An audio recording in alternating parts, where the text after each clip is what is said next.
G'day everyone, welcome to the Opal Mills. Today we're going to get on with a bit of concrete matrix treating, otherwise known as rainbow matrix. There's a few different types of matrix. Anything that's mixed with opal in another rock, in a host rock that opal's formed in, is a matrix. And so this is a concrete, we call it matrix, or rainbow matrix, and it's sort of discernible by sort of the pebbly material that's in it and the coarser grain host rock. And as you can see, opal has actually formed in there quite nicely, and that's dry. We're going to treat them, well, we're going to cut them we're going to retreat them, and then they're going to get set in a resin. So this is what we hope to have a nice, sorry, I'll just give it a wipe, a nice finish on, give it a nice glossy polished look, because this sometimes doesn't take a very good polish on its own, and yeah, it needs a bit of help. And we trim it up afterwards on the wheel, keeping it nicely sealed in there, and that'll stay looking like that. That one's a couple of years old now, so it's lasted quite well. This one I didn't quite make the grade though. It's got a couple of spots where the resin sort of didn't do too well, so it does need a retouch up. When they're like, yeah, taken out, sat down, they dry, they sort of look like that. You can, sheet, because all this just spills out onto the sheet. Here's a plastic ice cream bucket lid, and yeah, so they all get stuck together, so you got to snip them apart, trim them up carefully. You don't want to get too close. And this one, it's got a bit of a lug there, so I'll have to deal with that when I separate this one. But yeah, then I'll just trim them up on the machine, and that's that. But yeah, I'll have a quick look. Show you this wet now. It's got some really nice colour in it. It's almost script writing. Almost, not quite. Like that.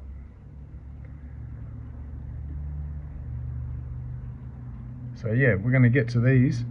This is the one from the last video. It's got a really nice flash in it there.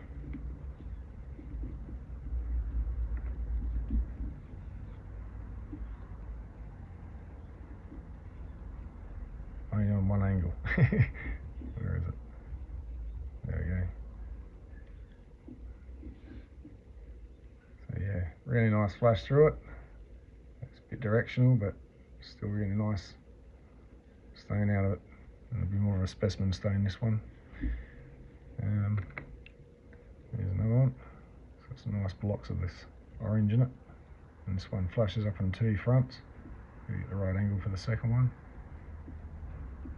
There we go. There. And there.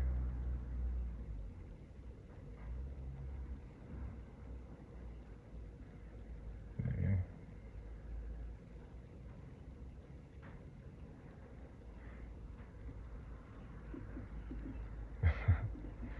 Almost looks like a face. Yeah, I'm playing around here. So yeah, we're going to go jump on the machine, trim these up into some shapes, and retreat them, and then we'll resin coat them. So yeah, let's head over the machine. Got some more that I'll hopefully be making available of this material. I'll get to that in the next video. It'll be like a short video just filming all this for the website. I'll be listing some of this material, make it available, and yeah, you just have to look at the video to see the footage of each item. Saves me having to upload it all onto the website because it takes forever, and I'm not lazy, it's just it really takes forever. Gotta load the photos like 3 times just to get them onto the website. No, I'm not very computer savvy anyway. so it takes me ages. But anyway, let's go cut these. Alright, so I'm going to do this one this way up. It's probably thick enough to actually do it double-sided, but I won't. Just going to keep it that way up. Just because we're going to resin coat it, it's going to be too hard to make it double-sided. So I'm on the 150 grit. So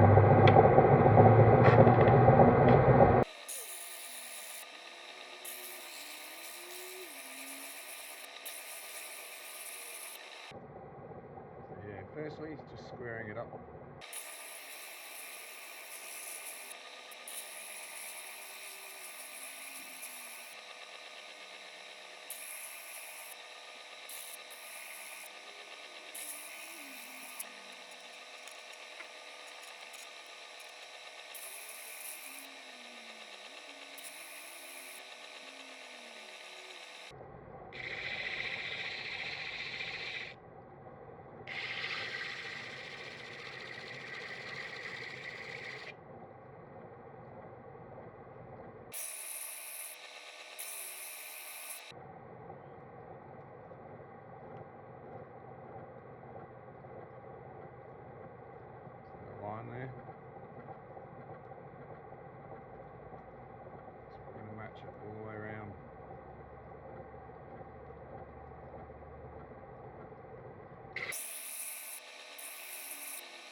I'm going to skip straight to a 600 grit from the 150.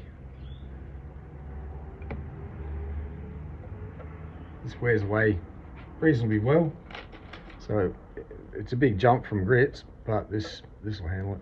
Watch this.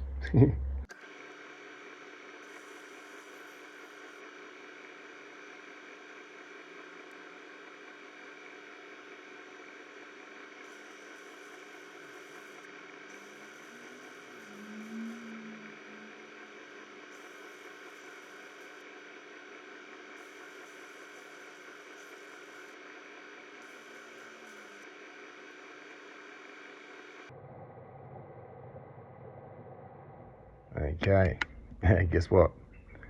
I kind of got my voice back a bit. It's a little bit better than today. Yay, we're getting there. So we've cut these. You're going to definitely need another retreat. So still see the bit of the flash down here, but it's very hard to see otherwise. So I've taken this only to 600. We don't want to take it to a polish because we need it to have enough roughage for the epoxy to bond to, because these will be getting coated.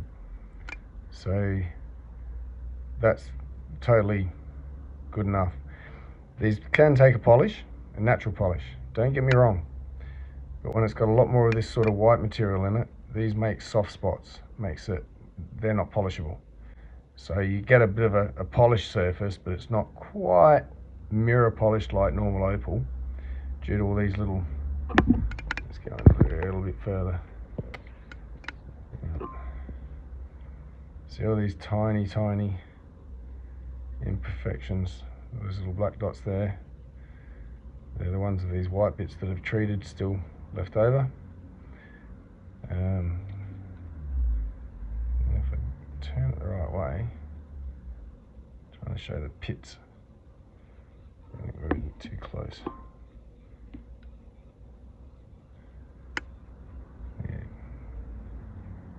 Without a reflection on it, it's a bit hard for you guys. Hang on, let's get the torch on action.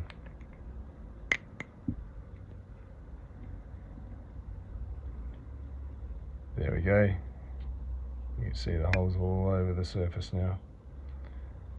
And like I say, you can get a polish, but you need reasonably clean material to work with. So what I've done, go back to normal, is I've done a, again, this one's up to 600. See the flash come through still. This one will get a coating due to the rough surface. This one I thought I'd just show you for demonstration, and I'll probably keep this one as is with a natural polish. I took this one up to 3000 grit. Again, you will notice it has the pores in it. Little holes everywhere. Right, there's 1, 2, up on the corner here. But as you can also see, it took a reasonable polish. There's a reflection of the torch in it. Up to 3000 grit. So we're going to leave that one as is, and we won't be coating this one. Can't wait to see that flash come back up.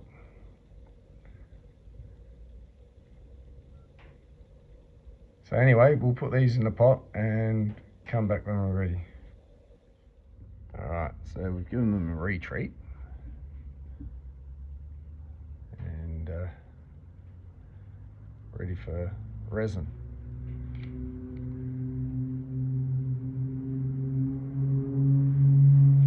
This is our polished one, this will be staying as is. And we'll coat these two. Now we're going to do that in the vacuum chamber to degas the resin once it's mixed. And in the past I've used the Aristocrat high gloss casting resin, liquid glass. So this time, because I'm not name dropping or brand dropping or anything, it's just what I'm trying out, we're going to use Opal crafty resin. Now this one's got a few pointers about it. It's food safe after curing, so you could do ice trays and all that sort of stuff, whatever in resin, or anything that you'd end up putting food in or eating off of. Anti-yellowing, which is always good because you want your resin to stay nice and clear. High gloss finish, dries crystal clear, non-flammable, that's always good. So yeah, we'll give this one a go and see. As far as I'm concerned, epoxy resins, you know, it's epoxy resin, it's two-part. I'm sure there's fine-tuned mixers that do all these extra bonuses, as opposed to, obviously there's BPA versions of this and VOCs. I'll Google that and put it up on screen what they mean. And nonetheless though, they all claim to work, and you know, I can't see why it wouldn't, so we'll give this one a go. So anyway, I'll mix this up. I'll get set up with the vacuum chamber and do it all in one hit. I'm trying to get it on film without messing it up. So the instructions call for a 1-to-1 ratio. So equal parts. Now, I've decided I'm going to need more than these little things are going to handle, so I'm just going to pour it in equal parts.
See how it's forming bubbles? It's kind of inadvertently being done whilst stirring.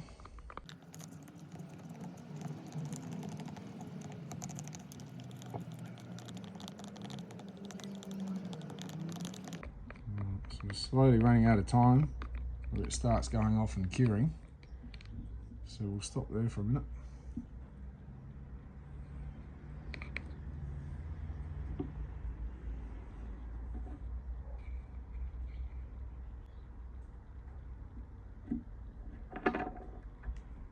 Another one I'm going to do as well.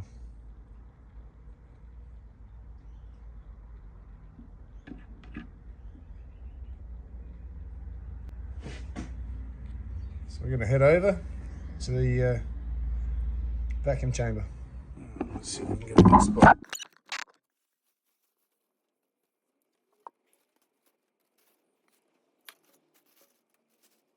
See if we can get a light on. Alright, so I've gone over them. A little bit of heat, getting all the bubbles out.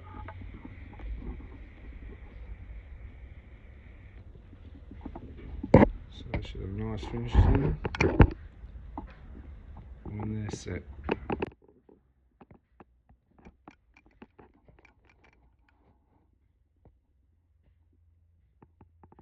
Alright, so there we go. Sorry, I've jumped ahead and cut one out.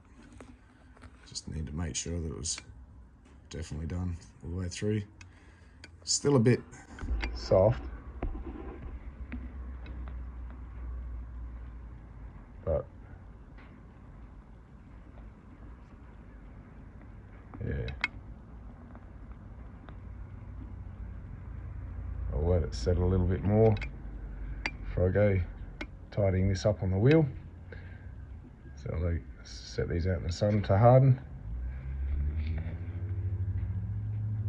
But that's beautiful finish. And comparison is that. So that was up polished piece. I'm thinking maybe this one does need a dip, and that's what it can look like with the resin. So considering, I suppose I should have weighed these beforehand for their weight, but something like this I'd probably charge around at least 10 a carat.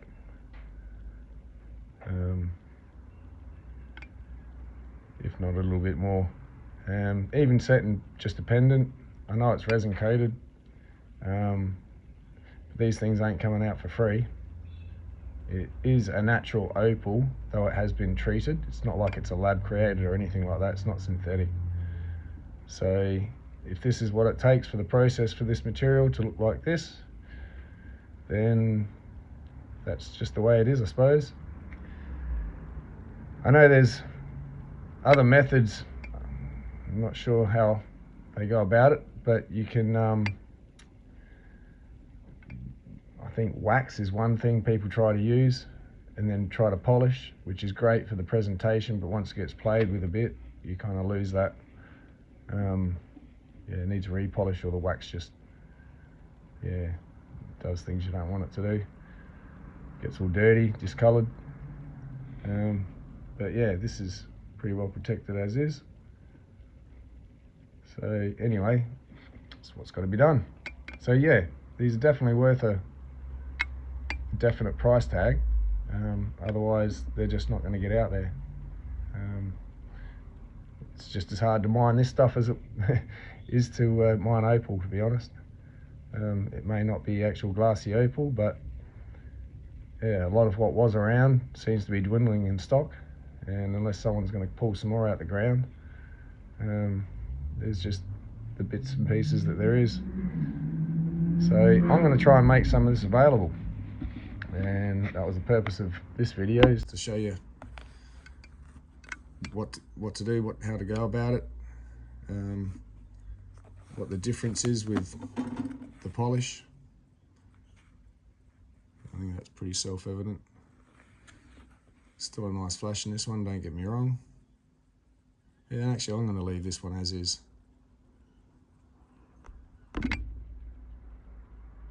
Just to have a natural one. I'll try and get the polish a bit better.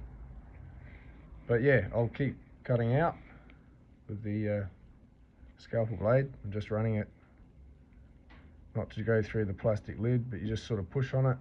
You can feel it sinks through, and then just don't run it into the stone. Because the one thing we don't want to do is give oxygen any access under our coating.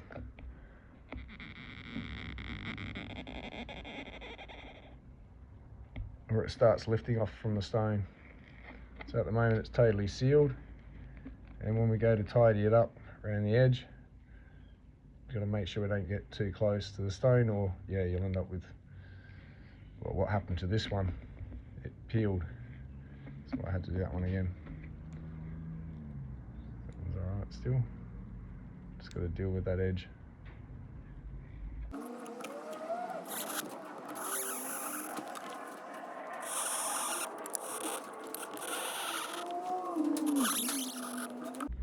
Sort of flexing the lid, pushing up from underneath, sort of crack that seal.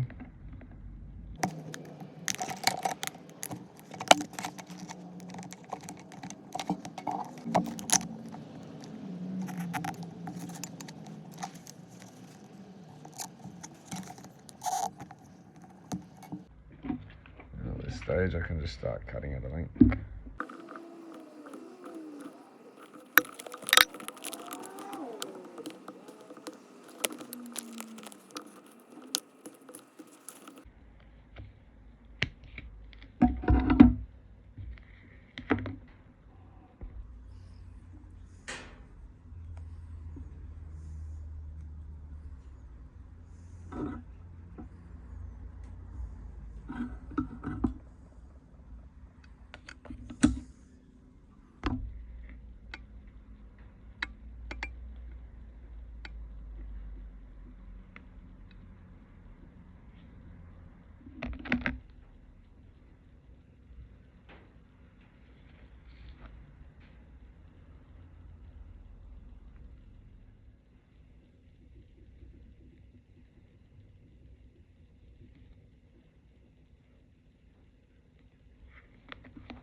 Alright, so I'm just going to let these sit for a bit. Again, I'm going to put them in the sun. Put them this way up, but this side is very thick. And yeah, not much breathing under that plastic, so now it can. Hopefully it'll go a little bit harder, and then we'll start trimming this up on the wheel. Alright, so just to wear this down quick enough, we're on the 150, and we're not going to grind too far. We'll trim it up on the 240 and then straight on the 3000.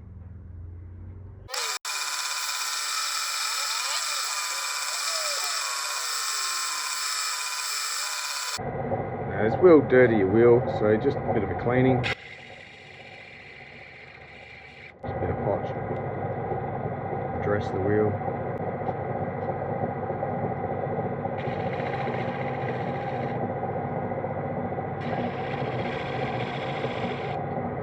So I'm getting about as close as I want to get. So I don't want to go too far. I've still got a couple of grits to go.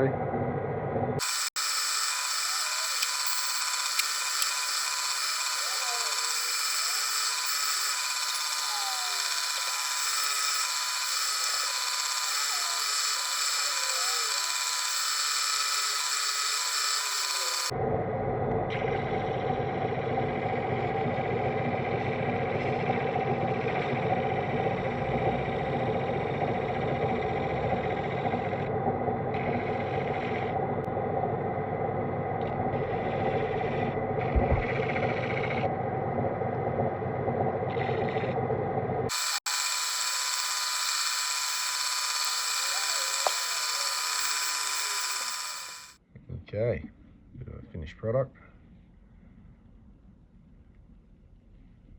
As you can see, the edges have been trimmed right in.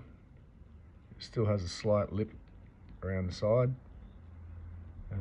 This one will be a specimen, but for instance this one, where it's trimmed around the side, if I was going to set this, just make the setting nice and tight fit.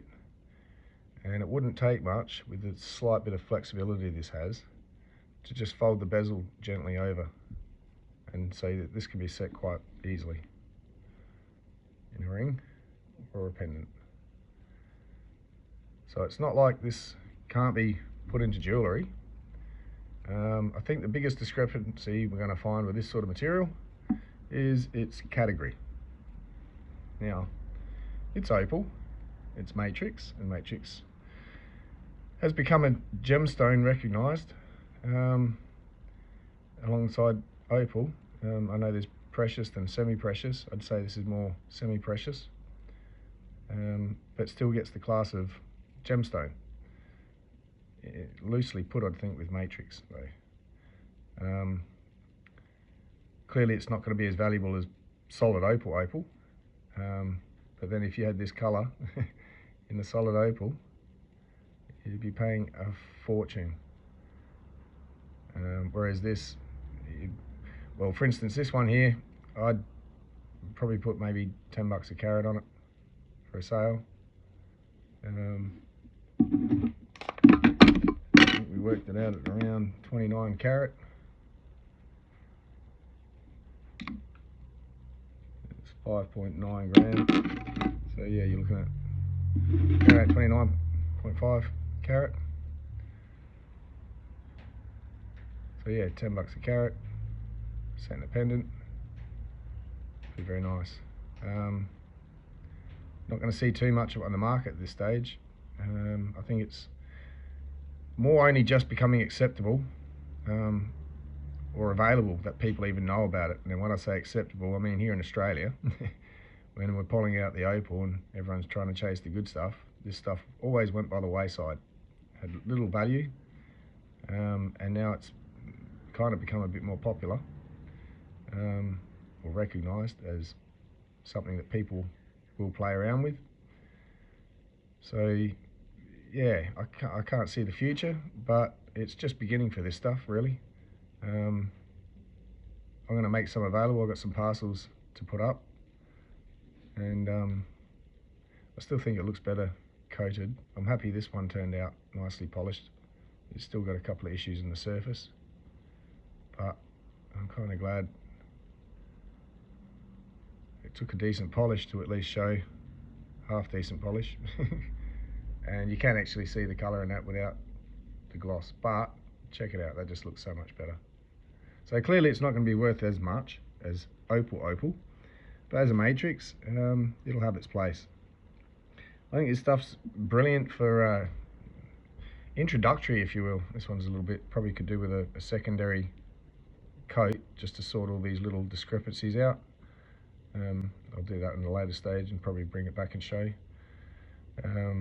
The secondary coat should just go over it and set clear, but being a self-leveling, it should actually level out the secondary one. Some of these are where I can't explain what's wrong with the surface, but obviously the pinprick holes are down underneath there. One of these little spots has either absorbed or repelled a bit of the resin in that spot, and so a secondary coat will be needed. But yeah, I'll get onto that at a later date. And this one as well, I poured all the excess resin out onto the thing so I could have a bit of a thick layer built up so I can set other stones on, because some of the fear was every now and then these will go straight through, the stone sinks straight through the resin and sets very shallow here, and it can easily peel. Oh, that's from the ice cream lid. I'm thinking, why is there a fracture in there? There wasn't a fracture in there before. No, that's from the resin. That's okay. Phew. But yeah, because it was so thin and it sat in so deep, it's got a big lip for its size, and so it's got a bit of a flat spot, and then it goes into the dome and then flat spots out. But again, you know, in a nice little pendant or ring, that'll bling around quite nicely. It is Opal. I think it's just, I suppose you're seeing me trying to create a market, or my market for this. I think I've explained this slightly to some people in comments and that, and I'm saying, oh, you know, it's one thing to get an Opal, but you've also got to create your own market. There's no actual market. Like, I can't just rock up to the marketplace, even if there was an online one, without going up against everyone else, all in the one basket, which gets confusing for the seller. And everyone's throwing all their different logics and beliefs around about Opal. So I'm giving you my logic. I'm putting my price on this, and we'll see where we get. If the logic fits and you guys like this enough to buy it, I guess there's a market for it. If not, it'll flop. I'll keep these in my collection, and I probably will anyway, these ones. And yeah, it's a bit of a demand, especially in Indonesia, Thailand way, for this sort of material. So there's definitely a market for it, always sort of has been, but it's just not broadly known when everyone's trying to get rid of Opal, and they're complaining about doublets not being real Opal. And so these are just going to get heavily criticised by those same people. Have at it, go for it. But for those who can't afford the top end stuff, this is Opal, this is naturally formed. It has been treated and resin coated, but it's still actual Opal in there. And so for that, it's no cheaper to mine this than it is normal Opal. Mining costs the same whether you find Opal or not. So this is definitely better than nothing if you're a miner. Unfortunately, back in the day, they never got to see the value of it, and so this stuff has always gone out by the kilo, very cheap.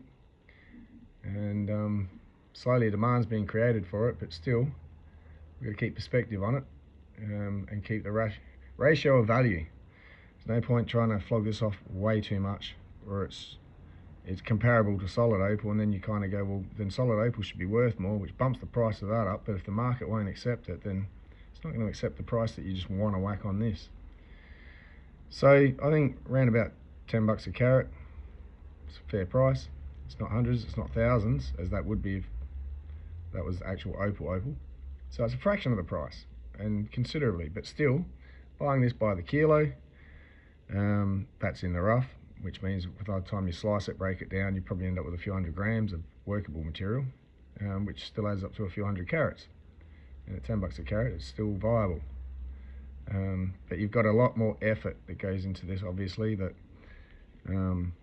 not just the cutting process as usual, but you've also got to resin coat and well, treat them and resin coat them. So there is work gone into it, there is value in it, therefore, if people can recognise, you know, oh, I like the look of it, well, why would I buy it? And what price are you charging? And then you go, well, the cost of material, the cost of the effort gone into it, and bringing it to market, it also it's available. It just demands a price. But I don't think it'd be too high. This one here, and yes, we're including the, because I didn't weigh these first, the weight, including all the resin weight. So the price is cheap because it's not all solid stone. For instance, that one is a 13.42 grams, which makes it 67 carat. So at 67 carat, at something like this, I'd even go down, because it's not quite as flooded with colour as this one is. When you go, alright, the colour's there, and the colour's there, there's a strip down there, but the percentage of that stone's face that's colour is a lot more than the percentage of this stone's. And the brightness is a lot more intense. Bang for your buck. Flash for your buck. So this one I'd probably do it at $5 a carat, which at, you know, 67, what I say, carats. $5 a carat, 67, so it's about, yeah, I'd call it 300 bucks. In fact, you know, I'd probably go in slight cheaper. I don't know. I'm not getting rid of this one, but I'm just getting a feel for price and going, well, I can't let it go because I did pay for the material. I have put a lot of work into it. So I'm just going to throw a price on there, and I'm going to keep it as cheap as possible as an introductory. And if it takes off, and supply and demand can dictate the price from there. Hopefully this is making sense. I'm just having a bit of a ramble here. But nonetheless, I'm going to make some of this available, very reasonably priced. Again, this one will probably need a touch up, secondary dip. Just build that coating up, and that's no worries with this resin. You can do that. And it depends, you know, how much effort you want to go through. If it's just a little blemish here and there, and for the majority part it's quite fine, then you probably wouldn't need to worry about it too much. As long as this is sealed away from the oxygen, it won't peel. It's entrapped in this casing of resin, and that's the main thing, and it gives it the wet look. It takes away all the diffused surface of what it looks like dry.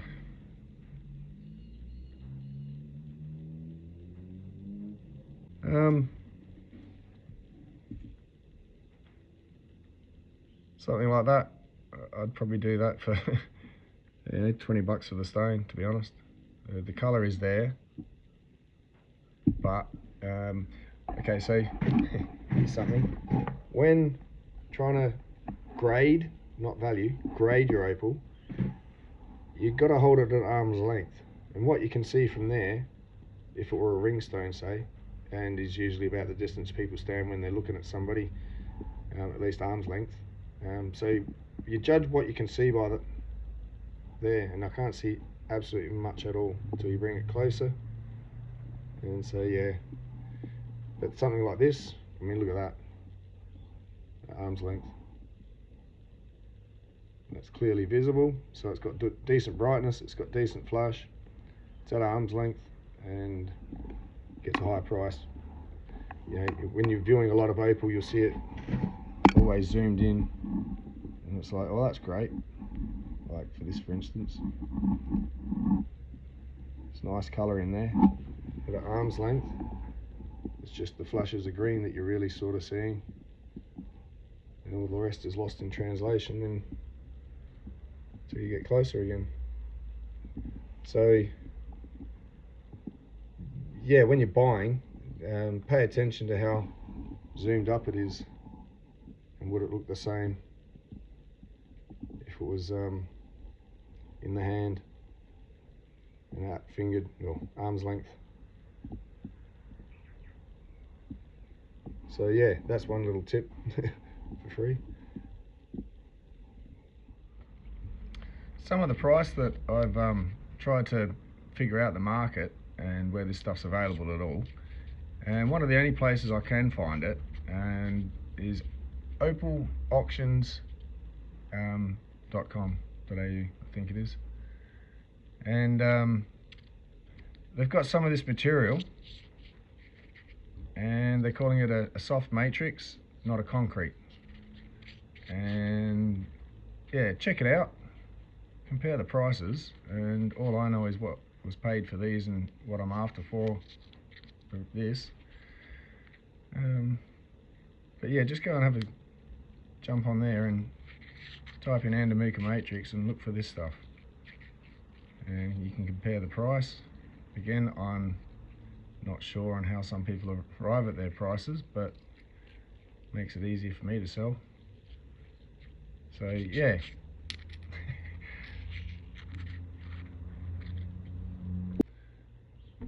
Yeah, so as I said before, this stuff's probably great for those getting into matrix and not too sure about it and don't want to spend a fortune. Hard matrix, it's going to be a lot more expensive. And I've got some here. This will be one of the parcels. It's roughly 50 grams. You're looking at $2 a gram. Yeah, it's about $100 for these. And you should be able to get your value out of it. For those considering making a fortune, yeah, stick to actual opal. Though at $100 for this, it's going to take a bit of work, bit of effort. But as far as the money spent, you should be able to double it easily. So, I mean, I could use that stone there. By the time I've cut a really nice pendant stone out of there. Let's get it wet. Let me explain my point more.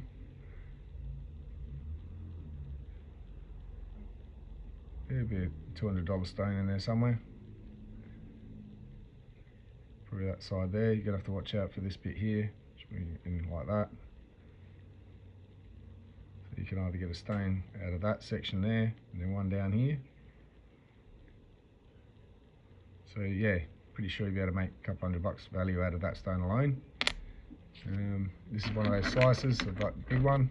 There's a few of these in the parcel, so everyone gets a chance maybe to get a piece like this. Again, this is more directional.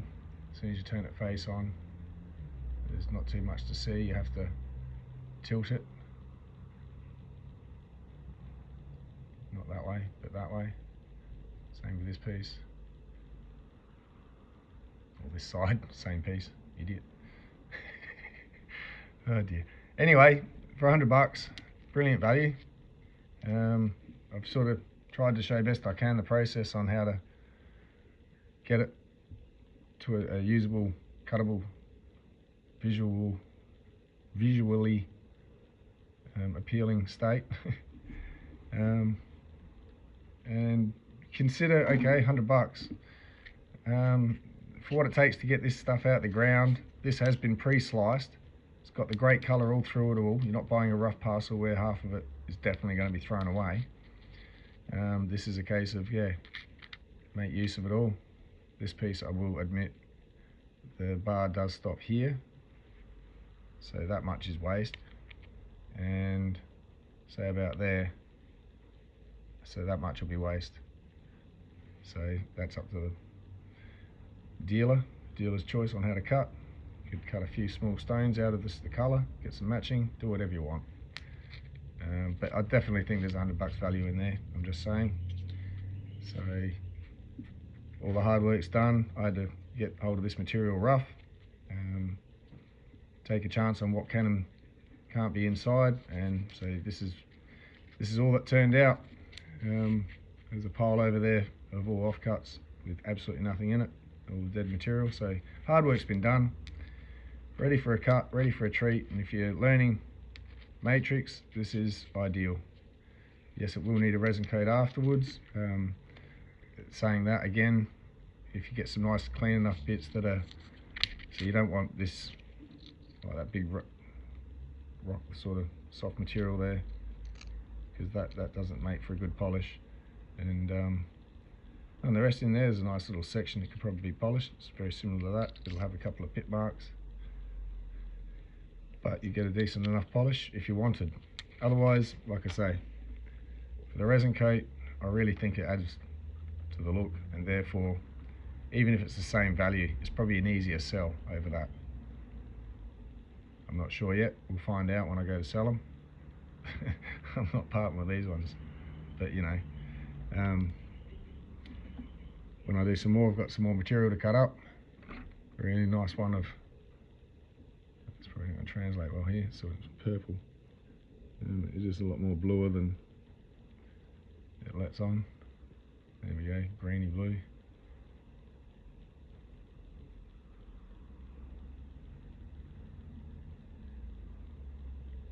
And a bit of this stuff, we'll see what it turns out like. So these we cut out of the face that way of another piece, but that's that view, whereas this one will be that view coming down onto the top.